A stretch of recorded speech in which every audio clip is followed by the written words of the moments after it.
Hello students, my self Mayank Khandelwal. आज हम बात करने वाले हैं डिस्ट्रीब्यूशन ऑफ अलाइक ऑब्जेक्ट, जो कि परम्यूटेशन एंड कॉम्बिनेशन का एक बहुत ही इंपॉर्टेंट टॉपिक है, जिसको कई लोग जानते हैं बेगर्स मेथड के नाम से। तो आइए स्टार्ट करते हैं और इन पे बेस देखते हैं कि क्या क्या पॉसिबल क्वेश्चन बन सकते हैं और कैसे सॉल्व किया जाता है। तो देखिए, सबसे पहली चीज कि भाई अगर मेरे पास एन आइडेंटिकल ऑब्जेक्ट्स है, ठीक है, जिसको किस में डिस्ट्रीब्यूट करना है बेटा, आर पर्सन में, तो उसको कैसे समझते हैं, थोड़ा सा समझने का ट्राई कीजिएगा। तो मैं एक एग्जांपल से समझाता हूं कि लेट सपोज मेरे पास कितनी चॉकलेट्स है बेटा, 10 चॉकलेट्स है। 1 2 3 4 5 6 7 8 9 और 10। मान लो ये 10 चॉकलेट्स है, मेरे को कितने पर्सन में डिस्ट्रीब्यूट करना है? लेट सपोज 3 पर्सन में अगर इसको डिस्ट्रीब्यूट करना है, ठीक है। तो अपने पास क्या क्या केसेस हो सकते हैं? तो कुछ सोचिए कि अगर 10 चॉकलेट को 3 पर्सन में मुझे डिस्ट्रीब्यूट करना है, तो मेरे पास क्या क्या ऑप्शन है। या तो मैं किसी पर्सन को 1 चॉकलेट दे दूं, किसी को 2 दे दूं और बाकी बची हुई किसी तीसरे को दे दूं। या ऐसा भी हो सकता है कि किसी को 0 दी जाए बेटा, किसी को 1 दी जाए और बाकी बची किसी और को दी जाए। तो मतलब अपने पास कितने केसेस आ गए? 2 केसेस कि या तो क्या है, ऑब्जेक्ट्स को खाली भी रखा जाए और भरा भी रखा जाए, या फिर ऑब्जेक्ट्स को ओनली भरा रखा जाए। तो अपन ने इसके कितने केसेस बना रखे हैं बेटा? 2 केसेस। क्या? पहला, जब ब्लैंक ग्रुप क्या है, एप्लीकेबल नहीं है, मतलब कि किसी भी बंदे को मिनिमम कम से कम 1 चॉकलेट तो दी जाए। दूसरा केस क्या है, जब अपने पास क्या है बेटा, ब्लैंक ग्रुप एप्लीकेबल है। ब्लैंक ग्रुप एप्लीकेबल का मतलब क्या है, अब किसी पर्सन को 0 भी दी जा सकती है, दूसरे को भी 0 दी जा सकती है और 10 की 10 चॉकलेट बाकी तीसरे को दे दे। नहीं तो यानी कि इनको सॉल्व करने के लिए क्या करते हैं, तो भाई पहला है फॉर्मूला, उसके बाद समझाता हूं कैसे आया फॉर्मूला। कि जब ब्लैंक ग्रुप अपने पास एप्लीकेबल नहीं है बेटा, तो इसके तरीके कितने हैं? n-1 cr-1, ठीक है। और अगर ब्लैंक ग्रुप एप्लीकेबल है तो इसके कितने तरीके हैं? n+r-1 cr-1। देखिए दोनों का डेरिवेशन की कैसे आया, कैसे लॉजिकली इनको सॉल्व किया गया। तो समझते हैं। 10 चॉकलेट थी, मुझे 3 बच्चों में क्या करना है, इसको डिस्ट्रीब्यूट करना है बेटा। तो मैं क्या करूं, 3 पार्टीशन कर दूं। समझ रहे हो कि भाई मैं अगर 3 पार्टीशन जिन तरीकों से करूंगा, उतने ही तरीके से मेरे पास क्या होगा, डिस्ट्रीब्यूशन। जैसे कि अगर पार्टीशन की मैं बात करूं बेटा, तो मैं क्या कर देता हूं, लाइन बना देता हूं। 2 लाइन बना दी। लेट सपोज ये पहली लाइन, ये दूसरी लाइन। तो भाई इस वाले में क्या हुआ, इसको 4 चॉकलेट मिली, इसको 2 चॉकलेट मिली और इसको 4 चॉकलेट मिली। नहीं, अब अपन से बोला क्या है कि भाई blank group are not applicable. इसका मतलब क्या है बेटा कि ब्लैंक ग्रुप एप्लीकेबल नहीं है। मतलब क्या कि आप ये जो 2 लाइन आपने खींची ना, 3 बच्चों में डिस्ट्रीब्यूट करना था, पार्टीशन 3 करने थे, तो लाइन कितनी खींची आपने? 2 खींची। मतलब ये जो 2 लाइन है वो आप साथ साथ नहीं बना सकते ऐसे।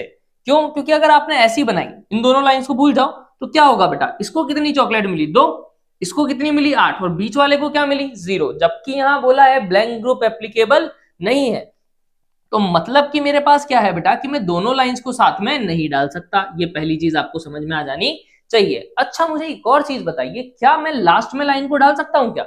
अगर मैंने एक लाइन लास्ट में डाली, एक लाइन किस में डाली? बीच में डाली। नहीं, इन दोनों लाइंस को भी भूल जाते हैं। तो यहां कितनी हुई बेटा, अपने पास 8 ऑब्जेक्ट्स, फिर 2 ऑब्जेक्ट और फिर 0 ऑब्जेक्ट।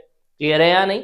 ना तो मैं लास्ट में डाल सकता हूं लाइन को, ना मैं एक साथ 2 लाइंस को डाल सकता हूं। इसका मतलब क्या हुआ कि मतलब मुझे जो लाइंस डालनी है वो किस में डालनी है? गैप में डालनी है। कि एक यहां डाल दी तो यहां डाल दूं, यहां डाल के यहां डाल दूं, यहां डाल के यहां डाल दूं। तो अगर ब्लैंक ग्रुप में डालनी है तो कैसे डाले? तो खुद सोचिए भाई, 10 चॉकलेट्स थी, इनके गैप कितने बने? 1 2 3 4 5 6 7 8 9। नहीं, 9 क्यों लिए मैंने? लास्ट के 2 नहीं ले सकता। वैसे भी आप याद रखते हैं कि भाई अगर 10 ऑब्जेक्ट है तो उनके गैप कितने बनते हैं? एक ज्यादा बेटा, 11। 10 और 11। लेकिन मैंने क्या बोला कि मैं लास्ट में नहीं डाल सकता, क्योंकि नहीं तो थर्ड वाले को क्या मिल जाएगा? 0 ऑब्जेक्ट। यानी मेरे पास कितनी प्लेसेस बची? 9। उनमें से मुझे कितनी लाइंस इंसर्ट करनी है? 3 पर्सन में डालना था, तो लाइन कितनी इंसर्ट करनी पड़ी? 2। यानी कि क्या करूंगा, 9 में से कोई भी 2 गैप चुनूं, उनमें 2 लाइन इंसर्ट कर दूं। जितने तरीके से पार्टीशन हुआ वही अपना क्या आ गया? आंसर। तो देखिए यहीं से फॉर्मूला बना कि भाई अगर अपने पास n ऑब्जेक्ट है तो उनके गैप कितने बनेंगे, पहले ये बताओ। n ऑब्जेक्ट्स के गैप बनेंगे बेटा n+1। लेकिन मैं फर्स्ट और लास्ट कंसीडर नहीं कर सकता, क्योंकि उसमें ब्लैंक ग्रुप आ जाएगा। तो यानी कितने गैप बचे? n+1 -2। अब इनमें से मुझे कितने पार्टीशन करने? Arc partition. अगर आर पार्टीशन करने तो कितनी लाइन इंसर्ट करनी है? एक कम।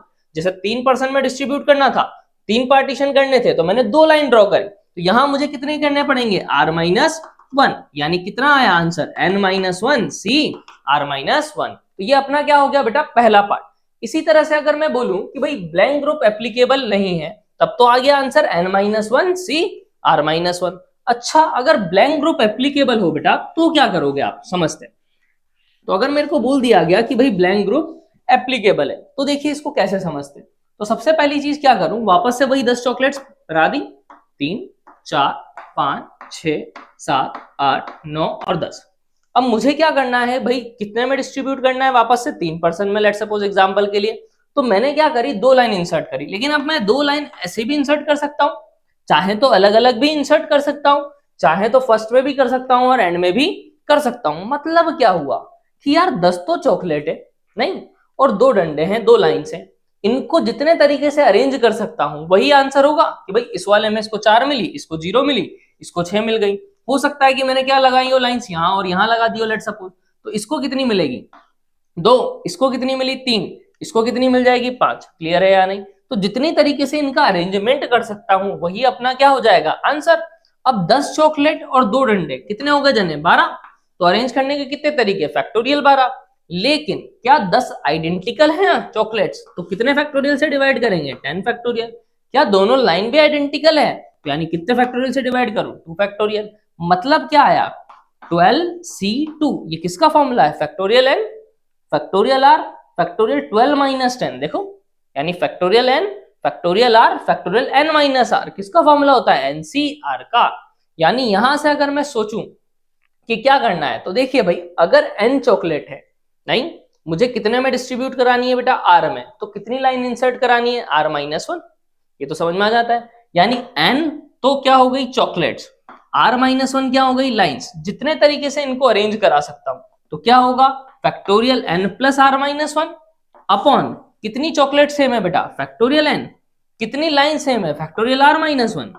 क्लियर है या नहीं। तो इसको क्या लिख सकता हूं, n plus r minus one c r minus one. Clear है या नहीं। देखो फैक्टोरियल n दिख रहा है, ये कैपिटल n अगर मान लो, ये क्या है अपने पास, फैक्टोरियल n था नहीं, ये क्या है अपने पास, फैक्टोरियल r, कि भाई फैक्टोरियल r की तरह। तो यहाँ क्या लिख दिया मैंने, फैक्टोरियल r, और ये क्या दिखा, n plus r minus one minus r minus one, यानी फैक्टोरियल n। यानी किसका formula, n plus r minus one c r minus one. तो अगली बार अगर अपन को कोई क्वेश्चन करना हो जिसमें अपन को n आइडेंटिकल थिंग डिस्ट्रीब्यूट करनी है, तो अपन को 2 फॉर्मूले याद रखने हैं कि अगर ब्लैंक ग्रुप क्या है बेटा अपने पास, नॉट एप्लीकेबल, तब तो अपन क्या करेंगे, n minus one c r minus one. और अगर अपन ब्लैंक ग्रुप एप्लीकेबल कर रहे हैं, ब्लैंक ग्रुप मतलब किसी को 0 दे सकते हैं, तो फिर क्या होगा बेटा, n plus r minus one c r minus one. तो आइए स्टार्ट करते हैं और कुछ क्वेश्चंस पे, किस किस पैटर्न पे इन पे क्या बनेंगे बेटा क्वेश्चंस। तो देखिए समझते हैं। सबसे पहली चीज कि जैसा कि एक क्वेश्चन दे दूं मैं, लेट सपोज फर्स्ट कि भाई x plus Y plus z, ठीक है, इक्वल्स टू लेट सपोज 20 दे दिया, ठीक है। और मुझे बोल दिया गया बेटा कि x जो है, y जो है और z जो है वो क्या है, नेचुरल नंबर है। मुझसे बोला भैया कि x y z के कितने ऑर्डर पेयर आप बना सकते हो, नहीं, x y z के कितने ऑर्डर पेयर आप बना सकते हो such that x plus Y plus z किसके इक्वल हो बेटा, 20 के इक्वल। तो देखिए इस क्वेश्चन को कैसे सॉल्व करोगे।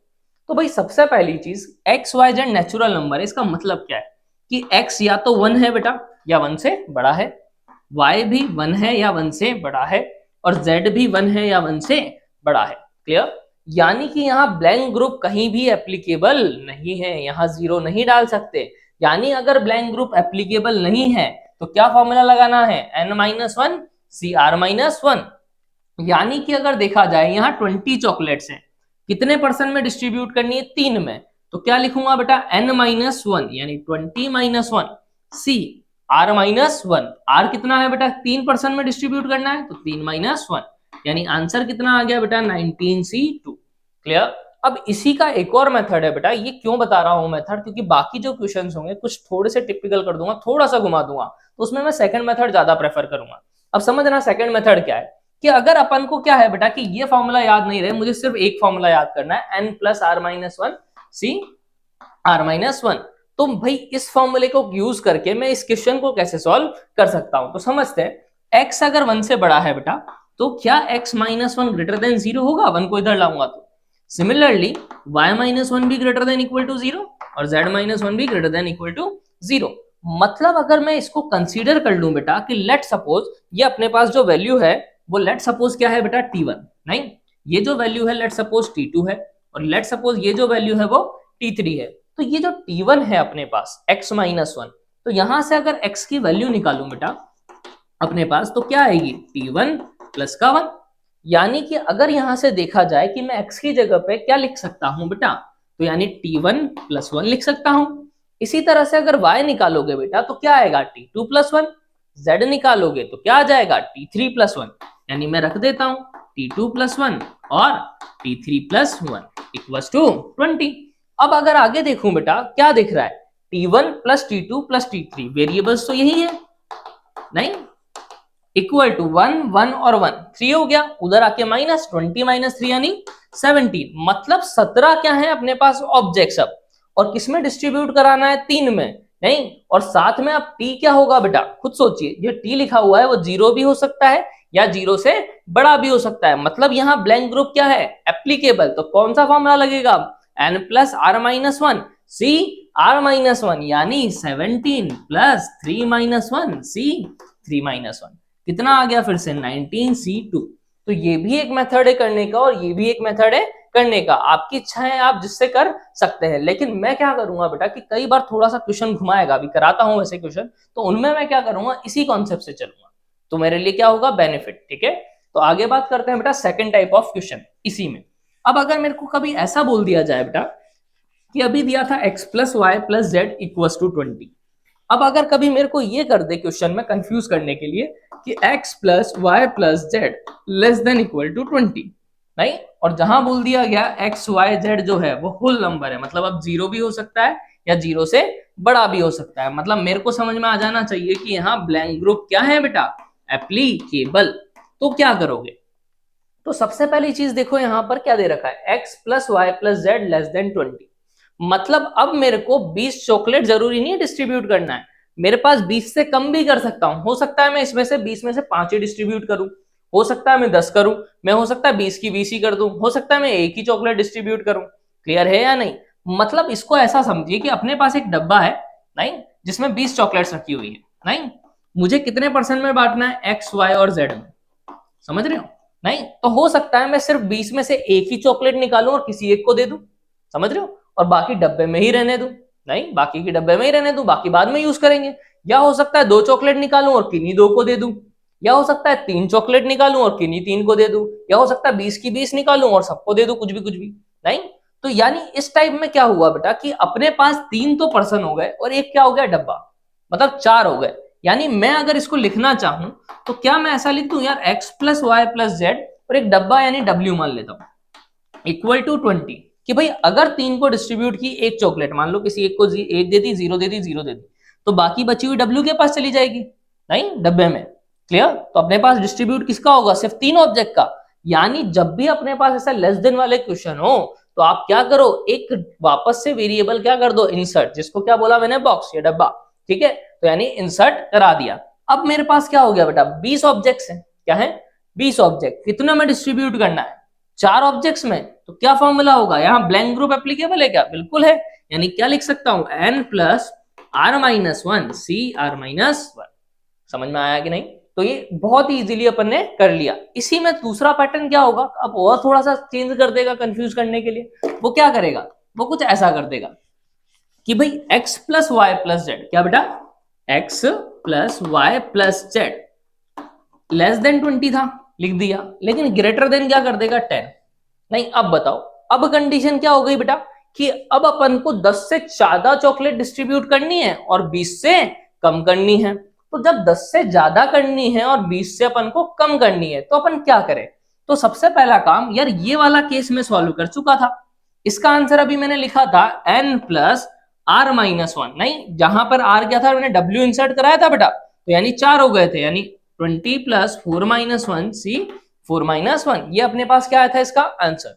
अच्छा अब वो कह रहा है कि 10 से छोटा नहीं डाल सकते आप, 10 या 10 से बड़ा, तो मैं क्या करूं यार इस केस में से मैं वो केस माइनस कर दूं जब क्या हो x plus Y plus z 9 हो या 9 से क्या हो छोटा। खुद सोचिए कि अगर 9 या 9 से छोटे वाले नंबर इसमें से माइनस कर दूं तो मेरे पास बचेगा क्या 10 से लेके 20 वाले, यानी कि वापस 9 चॉकलेट डिस्ट्रीब्यूट करनी है या उससे कम, तो वापस से एक नंबर इंसर्ट करा दूं x plus Y plus z plus w equals to 9, यानी अब 9 चॉकलेट्स को किसमें डिस्ट्रीब्यूट करना है 3 तो पर्सन और एक डब्बा, यानी 9 प्लस 4 माइनस 1 सी 4 माइनस 1 यानी कितना 13 माइनस 1 12 12C3। तो ये 12C3 इसमें से क्या कर दूंगा माइनस, तो मेरा क्या आ जाएगा बेटा आंसर।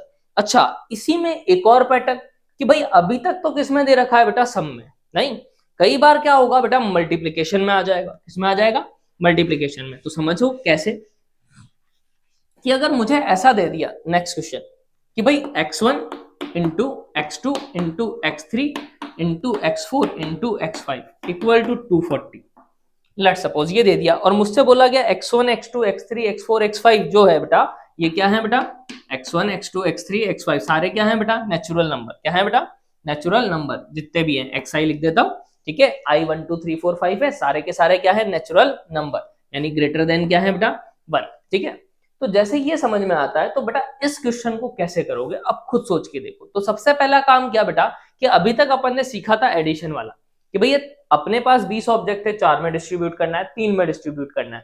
अब यहाँ है मल्टीप्लीकेशन, तो यहाँ पहले अपना थोड़ा सा आपको क्या लगाना पड़ेगा दिमाग, उसी के बाद काम होगा। तो सबसे पहला काम क्या करते हैं 240 के फैक्टर करते हैं। 240 के अगर आप फैक्टर करोगे बेटा तो क्या क्या आएगा देखिए 2 है, 2 की टेबल में कितनी बार 12 टाइम्स, फिर 2 60 बार, फिर 2 30 बार, सबको प्राइम फैक्टराइजेशन आता है बेटा 15 3 5 फिर 5 फिर 1। यानी अगर मैं इस 240 को लिखना चाहूं तो मुझे दिख रहा था 2 की पावर तो 4, 3 की पावर 1 और 5 की पावर 1। अब मुझे क्या है बेटा चूज करना है कि x1 x2 x3 x4 और x5 क्या क्या होंगे। जैसे कि एग्जांपल के लिए हो सकता है ये चारों 1 1 हो 9 और इसको मैं सारा दे दूं 240, या हो सकता है किसी एक को 2 दिया हो, 120 किसी को दिया हो, एक किसी और को दे दिया हो, सबको बाकी को एक एक। तो ऐसे बहुत सारे केसेस बनेंगे, तो या तो उनके केसेस बना के काउंट करते रहो, नहीं तो उसमें जिंदगी निकल जाएगी, आंसर नहीं आएगा। तो देखिए कैसे करेंगे इस टाइप के क्वेश्चंस को समझते हैं। तो सबसे पहला काम क्या किया मैंने x1 लिखा, तो x1 में क्या आएगा या तो 2 आ सकता है या 3 आएगा या 5 आएगा या इनकी पावर्स आएंगी। यानी मैंने मान लिया कि लेट सपोज जो x1 है इसमें आ रहा हो 2 की पावर अल्फा 1, 3 की पावर बीटा 1 और 5 की पावर गामा 1, लेट सपोज। इसी तरह से मैंने मान लिया कि x2 में भी कुछ आएगा 2 की पावर अल्फा 2, 3 की पावर बीटा 2, 5 की पावर गामा 2। इसी तरह मैंने मान लिया कि x5 में जो आ रहा होगा, ठीक है, वो क्या आ रहा होगा 2 की पावर अल्फा 5, 3 की पावर बीटा 5 और 5 की पावर गामा 5। नहीं ये तीन ही ऑप्शन है कि भाई गामा की वैल्यू हो सकती है 0 हो, बीटा की वैल्यू भी 0, अल्फा की वैल्यू भी 0 ताकि 1 बन जाए, नहीं या गामा 1 हो तो ये 5 बन जाएगा, बाकी 2 को 0 रख दो। तो ऐसे बहुत सारे केसेस बन सकते हैं। ये स्टेप समझ में आई या नहीं, क्योंकि यहाँ 2 3 5 था, यहाँ 7 होता तो इंटू 7 की पावर भी कुछ P1 लिखना पड़ता मुझे, ठीक है। यानी अगर देखा जाए कि जो मल्टीप्लाई है, जब इन पांचों को मल्टीप्लाई करूंगा बेटा तो किस किस को पता है मल्टीप्लीकेशन में पावर्स क्या होती है बेटा ऐड, यानी 2 इंटू 2 इंटू 2 इंटू करूंगा यहाँ पर तो 2 की पावर फाइनली क्या बनेगा अल्फा 1 अल्फा 2 अल्फा 3 अल्फा 4 और अल्फा 5। इसी तरह से अगर 3 की पावर करूं तो वो क्या आएगा बेटा beta 1 beta 2 up to beta 5। इसी तरह अगर बात करूं किसकी बेटा 5 की, तो 5 की पावर भी क्या आएगा बेटा gamma 1 up to gamma 5, gamma 2 भी आएगा, गामा 3 भी आएगा, गामा 4 भी आएगा। तो यहां से अगर मैं पैटर्न पता लगाऊं बेटा कि ये जो है और ये जो टर्म है वो सेम होनी चाहिए, यानी alpha 1 plus alpha 2 plus alpha 3 plus alpha 4 plus alpha 5 कितना हो 4 हो, नहीं या beta 1 plus beta 2 plus beta 3 up to beta 5 ये कितना हो अपने पास 1, क्लियर। इसी तरह से सेम टू सेम केस है गामा के लिए कि भाई गामा जो वैल्यू है मैं इसको इरेज कर रहा हूं बेटा, ठीक है। तो गामा वाला जो है तो gamma 1 plus gamma 2 up to gamma 5 ये भी क्या होना चाहिए 1 होना चाहिए, ठीक है। तो देखिए भाई कि कितने केसेस आए अपने पास, ये भी होना चाहिए एंड ये भी होना चाहिए एंड ये भी होना चाहिए। जब भी एंड आता है इसका मतलब क्या है मल्टीप्लीकेशन करना है। तो देखिए भाई 4 ऑब्जेक्ट्स हैं यानी 4 चॉकलेट्स है, कितने बच्चों में डिस्ट्रीब्यूट करनी है 5 बच्चों में, तो 4 चॉकलेट को 5 बच्चों में डिस्ट्रीब्यूट करना है तो n plus r minus 1 c r minus 1। इसी तरह से यहाँ क्या है बेटा एक चॉकलेट है, बच्चे कितने हैं 5, कितने तरह से distribute n plus r minus 1 c r minus 1। Same to same gamma के लिए भी होगा, यानी कितना हुआ 4 और 5 9, 9 माइनस 1 कितना हो गया बेटा 8, 8C4। तो यानी कि अपने पास क्या आया 8C4, तो इसका आया बीटा का कितना आया 6 माइनस 1 5, 5C4। और इसी तरह से इसका भी कितना आएगा 5C4, सेम टू सेम ही तो केस है, यानी कि यह अपना क्या हो गया फाइनल आंसर। तो जब मल्टीप्लीकेशन के आए तो बेटा सबसे पहले आप फैक्टराइज करिए, फिर उनकी जो पावर है हर नंबर में वो लीजिए, फिर उनका जो एडिशन है उन पावर्स के इक्वल करके क्या करिए, उनका डिस्ट्रीब्यूशन। क्लियर? अब इसी में नेक्स्ट टाइप क्या आएगा बेटा, कंफ्यूज करने के लिए और कैसे पैटर्न करेगा। तो नेक्स्ट पैटर्न क्या होगा बेटा इसी क्वेश्चन का, कि भाई अपने पास क्या करेगा, अभी तक x plus Y plus Z दे रखा था, नहीं? तो अब क्या कर देगा, कुछ कोफिशिएंट लगा देगा, जैसे 3x लगा दिया, y प्लस जेड दे दिया, नहीं? इक्वल टू क्या कर दिया, लेट सपोज 13 कर दिया, जहां बोल दिया गया कि भैया x 0 है, बड़ा है, y भी 0 या 0 से बड़ा है, z भी 0 या 0 से बड़ा है, और इसको क्या करिए, सॉल्व करिए, नहीं? वैल्यूज निकालिए इसकी। तो कैसे निकालोगे बेटा, तो भाई अब यहां पर क्या है, बच्चे बोलेंगे सर क्या दिक्कत है, x प्लस एक्स कर देते हैं इसको। मैंने कहा अगर आपने x प्लस एक्स लिखा तो 3 बार बेटा x है, वो अलग अलग नहीं है, मतलब अगर आपने इस x को 1 दिया तो इस x को भी 1 देना पड़ेगा और इस x को भी 1, आप अलग अलग नहीं दे सकते, तो आपको ऐसा सॉल्व नहीं होगा। तो फिर क्या करिए बेटा, जब इस टाइप के क्वेश्चन आए जिसमें एक क्या हो अपने पास दे रखा हो टर्म, तो सबसे पहला काम इसको उधर ले जाते हैं। तो 13 माइनस कितना हो गया, 3x। अब देखिए भाई y प्लस जेड है और ये 13 माइनस 3x है, मैंने मान लिया ये x है, कुछ भी है मतलब वेरिएबल। तो ये जो n है, उन n आइडेंटिकल ऑब्जेक्ट को कितनों में डिस्ट्रीब्यूट करना है बेटा, 2 में, जबकि ब्लैंक ग्रुप क्या है, एप्लीकेबल। तो मैं क्या लिखूंगा, n नहीं प्लस r कितना होगा बेटा, 1 और 2, नहीं -1 c r माइनस 1, यानी कि यहां से अगर देखूं तो 13 और 2 15, -1 यानी 14, माइनस 3x c1। क्लियर है या नहीं? मतलब कि अपने पास ये आया। अच्छा लेकिन अभी भी x की टर्म में आ रहा है, x को तो मुझे गायब करना है, तो खुद सोचिए x को क्या क्या रख सकता हूं, क्या x को 0 रखा जा सकता है, बिल्कुल 0 रख सकते हैं अपन, क्योंकि 0 रखूंगा तो बाकी दोनों का सम 13 आ सकता है। अगर x को 1 रखा तो भी रख सकते हैं, 2 भी रख सकता हूं, 3 भी रख सकता हूं, 4 भी रख सकता हूं, 5 रख सकता हूं क्या, अगर देखो 5 रखा, 5 3 जा 15, 15 किससे बड़ा हो गया, 13 से। अगर ये 15 है तो ये नेगेटिव होने पड़ेंगे, बट ये नेगेटिव नहीं हो सकते, मतलब मैं x को हाईएस्ट क्या रख सकता हूं, 4, 4 3 जा 12, इससे ज्यादा मैं आगे नहीं बढ़ सकता, मतलब एक बार x की जगह क्या रख देता हूं, 0। जैसे ही 0 रखा तो क्या आया बेटा, 14 c1। देखो अगर मैंने x की जगह 1 रखा तो 14 माइनस 3 इंटू 1 3, 14 माइनस 3 कितना बेटा, 11 c1। इसी तरह से अगर दूसरा देखूं कि भाई 2 रखा तो कितना होगा, 14 माइनस 6, 3 2 जा 6 हो जाएगा ना, यानी 8 c1।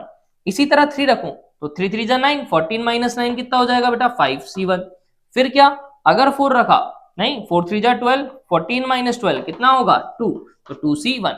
भाई nc1 की वैल्यू n ही होती है, तो 14 प्लस 11 प्लस 8 प्लस 5 प्लस 2, ठीक है, तो ये आ गया। और इसी में जो लास्ट टाइप है बेटा कि और कैसे घुमा सकता है, तो ये आंसर आ गया अपना बड़ा इजीली। जब भी एक टाइप हो कि मल्टीपल दे रखा है तो उधर ले जाओ और फिर सॉल्व करो। लास्ट टाइप जो है बेटा वो थोड़ा सा टिपिकल है, वो किस पे बेस्ड है बेटा, मल्टीनोमियल पे, नहीं? कि अगर कभी मेरे को ऐसा रेस्ट्रिक्शन कर दे कि भैया x plus Y plus z है इक्वल टू 10 दे दिया, लेकिन अब मुझे बोल दिया कि जो x है वो क्या है 1 से 6 में, जैसे डाइस के नंबर है, नहीं? y भी किसके बीच में है, 2 से 6 के बीच में, मतलब ये एस टाइप का क्वेश्चन है कि 3 डाइस उछाले, नहीं, और उनका जो सम है नंबर्स का वो क्या आ जाए बेटा, अपने पास 10 आ जाए, नहीं? तो क्या होगा, ठीक है? तो इस टाइप के क्वेश्चन कैसे करेंगे। अब जरूरी नहीं है कि हर बार ये 1 देगा, डाइस देगा, हो सकता है वो दे दे x तो 1 से 6 के बीच में है, y किससे है, 2 से 6 के बीच में, और z क्या है, 3 से 6 के बीच में। तो ये किस पे बेस्ड होते हैं बेटा, मल्टीनोमियल थ्योरम पे बेस्ड। लेकिन मल्टीनोमियल थ्योरम किस में एक्सप्लेन करूंगा, नेक्स्ट लेक्चर।